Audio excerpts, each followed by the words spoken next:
Right, this review, we're going to review a Heineken on Krups subcompact. I'm expecting quite a bit from this Heineken because both this Krups machine and the blade are made from Heineken brand. So we're just going to start. We've just got this one out of the fridge. We've had this machine on about half an hour to try and cool it down and get it down to temperature. This is bright blue, as it should be. It says cool it for 6 to 10 hours in the fridge. It's been in the fridge for about a week, so it's definitely cold enough.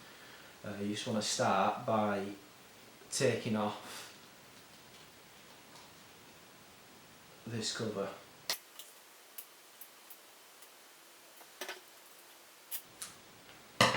So it has got a tear thing, but I've got no nails left, so you just tear that down there.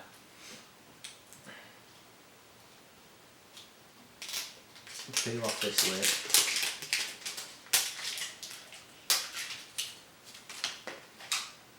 Take that lid off.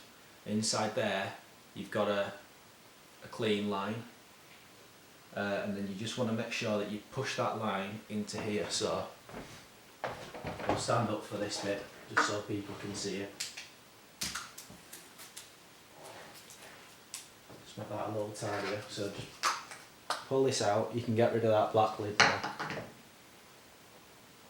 Push this in the top, give it a good push.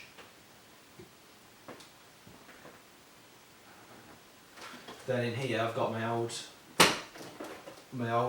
sub keg, so just take the handle off.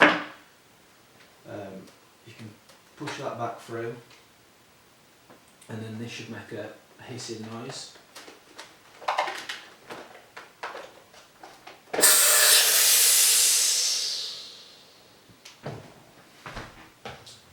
That's just all the CO2 and gases that were left in the machine. I'm just going to dry this machine quickly because it is wet through. There must be some condensation or something left over.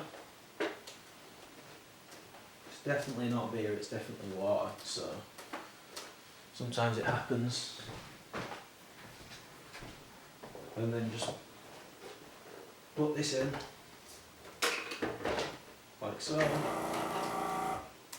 You heard it there, like purged a little bit. Make sure that this is out. Sometimes it's in.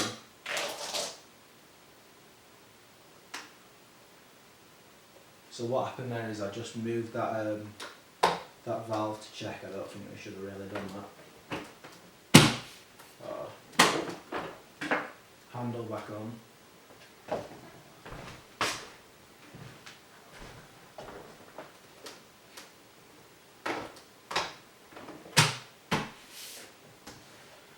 And then wait for this to go green, but it's already green. I'm just going to give this a bit of a wipe down. Grab my glass, pull a bit through to pull it all through the line. We just saw it squirt everywhere, so and then just pull a beer through.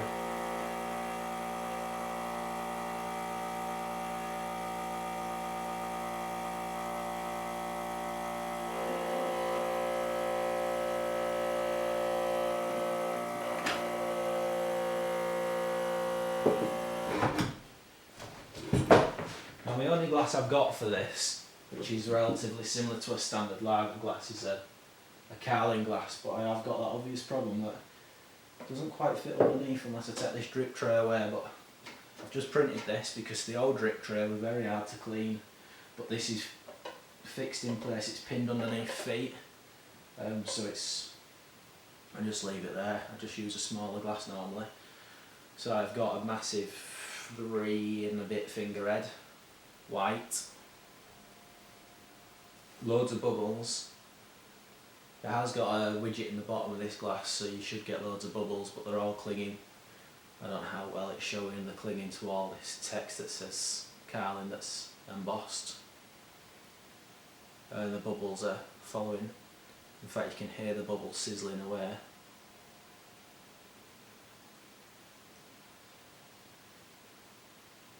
It smells clean. It smells very similar to the Stella Unfiltered that I just finished on Perfect Draft.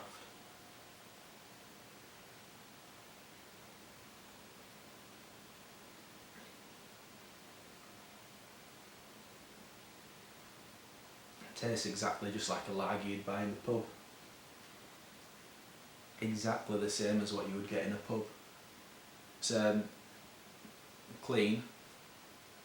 There's not much aroma to it. It's pretty run of the mill, exactly what you'd expect.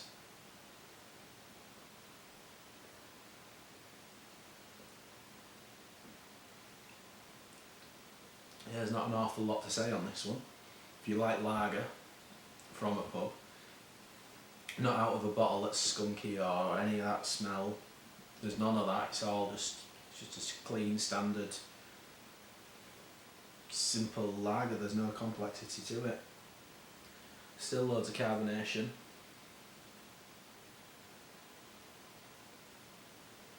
Probably fizziest beer I've had on these machines so far.